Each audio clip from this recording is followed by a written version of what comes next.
Hey guys, how y'all doing again today? It is Eric. It is still Wednesday, February the 14th, or Valentine's Day. So I just wanted to give y'all a little update here. I plan on trying to get another video together a little bit later on this evening with some specific ideas and some follow-ups on some ideas we've already been playing with. But I just want to get you a little update for the market close to kind of look at when you're checking the news and checking your portfolios and whatnot. So taking a look here at the S&P 500, of course, and I'm going to go ahead and zoom this in a little bit to get a little bit bigger picture here. So we are looking now we bought the 200-day moving average the other day. I told y'all to buy against that. That was at 25.39, and since then we have rallied a little over 6%, and we're closed today at 26.99. So a little 6% gain in 3 days. That was on Friday that we bought it, I believe it was. So that's a pretty good little gain for 3-4 days worth of time. At this point, though, I think we were kind of talking about, we had mentioned this 382 being a resistance level. We had also talked about the 618 being a resistance level. And we talked briefly about the 50% retracement level, which is technically not a retracement, but it is well followed and well respected within the market, so we're going to use it. And I'll show you why I thought that this was a significant little zone we just ran into. I kind of mentioned this in my midday update, but this is a 382 retracement from this advance. So when you have a couple of different levels starting to overlap one another or be kind of very close, you have a confluence of resistance, and on the other side you have a confluence of support.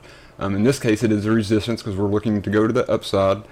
So we have this retracement level here. We also have this 50% retracement here, and we also have the 50-day moving average, which is sitting right atop of us at 27.21. So I actually went ahead and took off. I had bought some call spreads on SPY. I went ahead and took those off the table today. I had about a 21%, 22% gain, so I went ahead and took those off and put the money in the bank.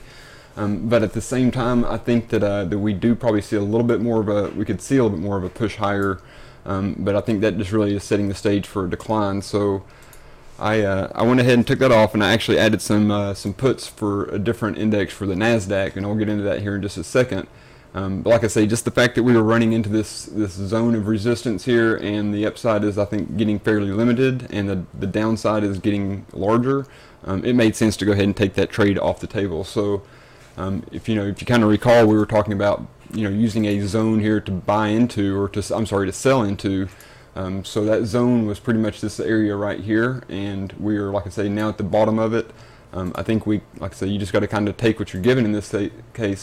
So if we do push up here and above it, that's when I would start looking to start thinning out things and expecting a decline back out of it. On the other side, if we were to keep popping it through here and keep going, we could get it back up here to 2800, or we could in theory go back up to 26 or 2860 at the highs, but I don't think that's the likely scenario. Like I said, I think that this is going to be one of those where we go up here and then we fall again, and whether or not we actually fall, or we just go back to this 200-day moving average or this low here in place, that's yet to be seen. We'll have to kind of see when it happens, but I do think we are now at the place where you start selling into this strength and start looking to take money off the table. So let me switch over here just to a little bit shorter time frame, and we'll kind of take a look at it. The reason that we were a little bit cautious is, I'd mentioned that this high right here was going to be important, and that was about 26.25 or 27.25, 27.30 area. We had the moving average crossover, and while we did take out some of these little short-term swing highs, we did not take out this high right here. So this is the more important one to me. If we were to get above that, then, like I say, the trend would then be switch to the upside, and on an hourly basis anyways. I just don't think that's actually going to happen, so I'm a little bit nervous with that. And kind of getting down even closer in, or a little bit shorter time frames. You see here we had the flip, and so this is why I bought the call spread that I did. Whenever it flipped over and we had that buy signal, and then we took out the swing high, that was my cue, so I bought the call spread, and like I say, exited out today for a 20% gain. So that's a pretty good little setup. We're still in a buy mode, and I could have probably got a little bit more for it if I'd have held on to the end of the day. I just did not want to let that gain go to waste or anything. So the other one that we kind of talked about was the volatility index, and so I'll just kind of hit on that one, and then we'll hit the NASDAQ real quick. So the volatility index, it did fall pretty hard today. We fell down 23% or almost 6 points. So that's a pretty large move, but we're still above our average, historical averages and stuff. That's about a 10 down here is about where this moving average kind of plays here. So I think that we're still, like I say, we're still double average, but we're not at five-fold average levels in the VIX. So,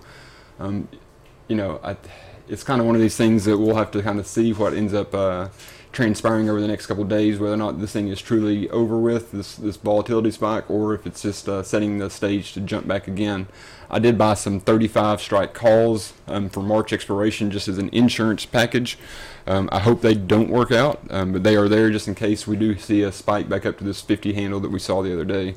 And the way that I had played this, because like I said on Friday, and I was just looking back at my my trade history there, and it was on Friday the 9th that I issued a alert that I was going to buy puts in VXX, which is a ETF that tracks the volatility index. So the 9th was, let's see, right here.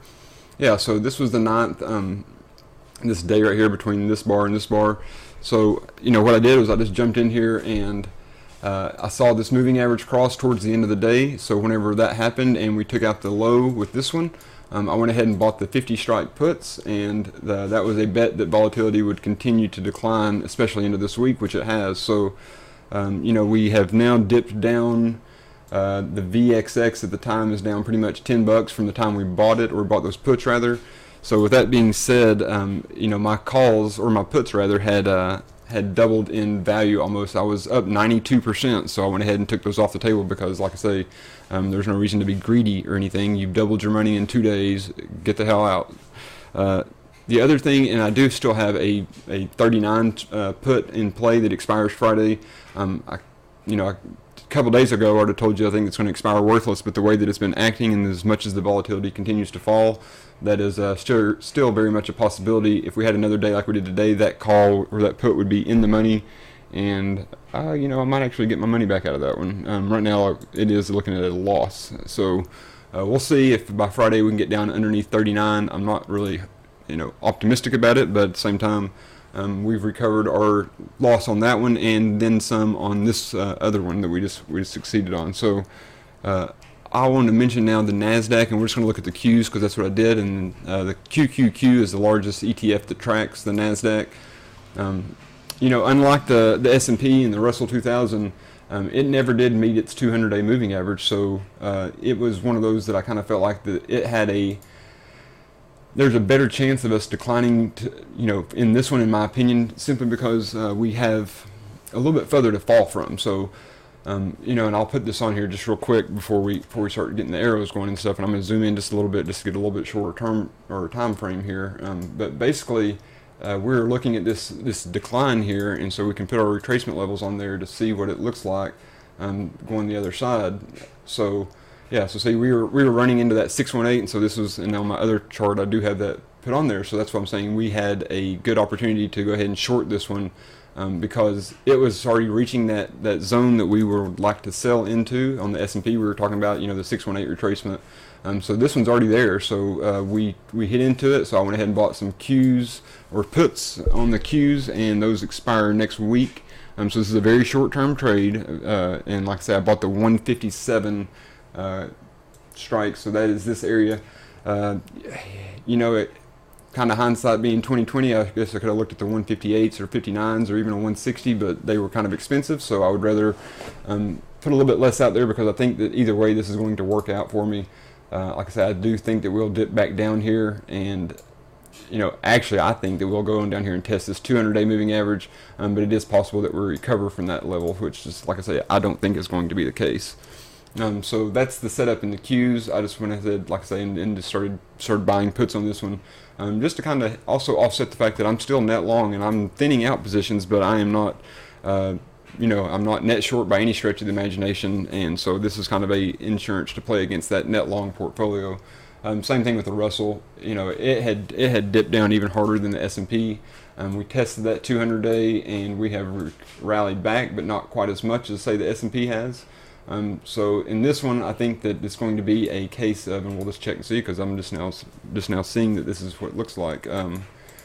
But it looks as though we will. Whoop, let's get up here and we'll put that retracement on there. Yeah, so we're at the 50% retracement right now. The 618 coincides with the 50-day moving average, so that's another reason that I would be a little bit cautious with this one. Like I said, I think we'll probably end up seeing a bounce on into that area tomorrow, and then I think we do set the stage to go lower again. So just want to give you guys an update with this. I think, like I say, that I'm going to try to get something together later for tonight. But that said, it is Valentine's Day, so hopefully we get some good dinner and get some all together. You know, hey, that's what you do, isn't it? So anyways, guys, I think that y'all can just kind of stick with this this kind of same theme that we've been talking about here, which is short term. We're going to kind of push back higher in the markets, but I think we're just getting set up for a decline, so I would be looking to exit long positions. I would be looking to buy insurance such as puts or even VIX calls, volatility calls. Either way, I think that this is kind of going to be the recurring theme for the next couple of weeks. We have a lot of headwinds ahead of us. Just to say that we got a lot of resistance overhead, and we have a lot of headlines that will be coming out here soon and stuff. So until we're proven until the market proves to us that it's deciding it's ready to go higher again, I think you gotta look with stay with the short side. So like I say, start selling in this area, and you know, expecting a decline back down. So that's kind of my wrap up there for the day's afternoon update.